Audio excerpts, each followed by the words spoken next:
So Far So Good, Flip School's very own podcast series, where we dive deep into the journeys of Flipkart's best and brightest minds, exploring the insights they have gathered along the way.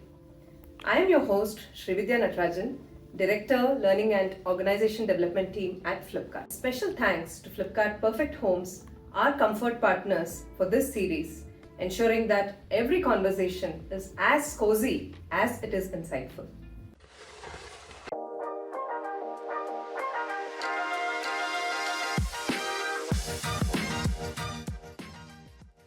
A very happy new year to all our viewers. We hope 2025 brings in a lot of learning and innovation for each of you. Don't forget to lock in your learning resolutions. In today's episode, we will be discussing learning for the future workplace and what to expect in the coming year. Today, we are excited to have a very special guest on the show, Sumit Chandra, Director from the Flipkart Talent Acquisition Team. Welcome to the episode, Sumit. Thank you for having me, Shri. So Sumit, as you know, 2025 is going to be shaped by several trends, right? It could be around tech advancements, it could be shifting nature of employee expectations, or even the nature of the work that people are going to do. So being part of the talent acquisition team, from your vantage point, what do you think should be the key skills that employees should focus on to be successful in the workplace through 2025? Sure. So first of all, I'm very fortunate to work with Flipkart, and this is my 10th year in the talent acquisition space within Flipkart ecosystem. I think, and also I got the opportunity to work on the entry level till the leadership level. So I have the well nuanced view of the skills required across the cohort. We can start with entry level. I think there are three things, and I say this power of three. Skills which is very very important for freshers. I think the first is your problem solving and hustling skills. The second is the adaptability, and the third is your learning agility. Once you grow up the ladder into a potential leadership roles, which is a mid to high level leadership roles, I think there are five things which are very very important. I say that is a power of five.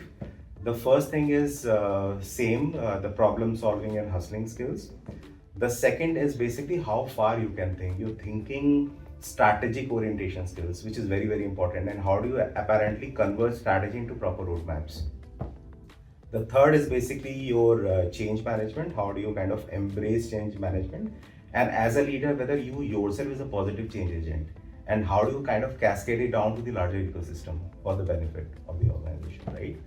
The fourth is basically your people orientation and your emotional intelligence skills.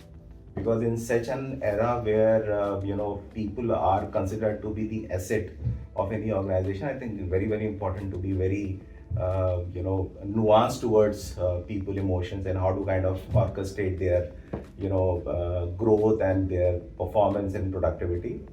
The fifth is basically how do you kind of work on your result orientation skills, right? Which is very very important. When the company gives you all sort of support system, how do you apparently convert that into the metrics, into results, right?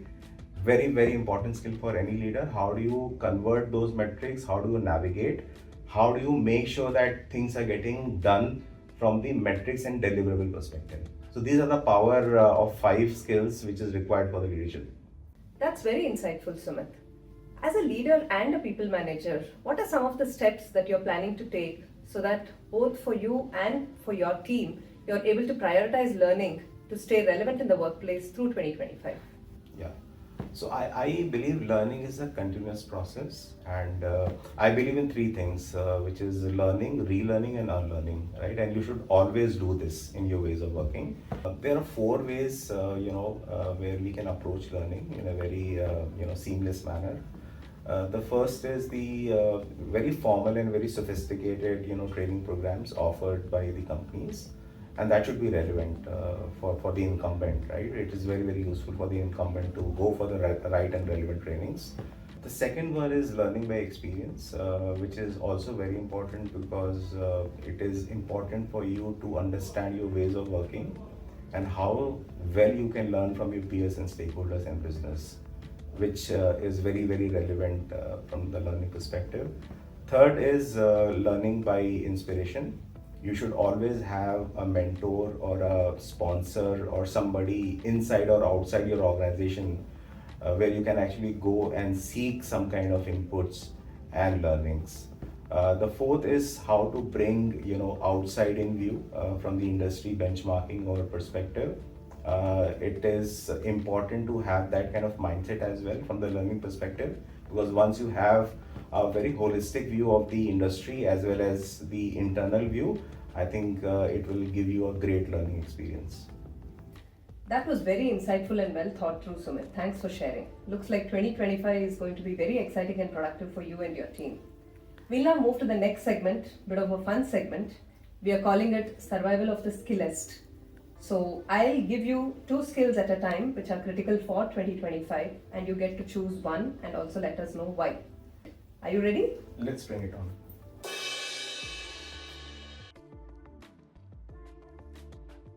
Cool. So your first option is data literacy versus emotional intelligence. What would you pick? So I'll go for emotional intelligence, because I think working with people, understanding their emotions will be far more important in this year. It's all about your social skills now. Awesome. I'll move on to the next one. Adaptability versus critical thinking. I think both are important. Adaptability and thinking, deep thinking is very important in any organization, and with Flipkart it is equally more important. Okay, can't disagree to that. What would you choose between time management and project management? So I think time and tide wait for none, so I'll go with time management. Time is very, very important. Cool. Interpersonal skills versus technical skills? Both are very important. I think you need to manage people around you, so interpersonal is very important, and obviously technical skills. Well, Sumit, thank you so much for being such a good sport and being our first guest for 2025. It was great having you on the show, and really appreciate that you could take time to talk to us. Thanks for having me, Shri. Thank you. Thank you all for tuning into this episode of So Far So Good. Don't forget to subscribe and stay tuned for more episodes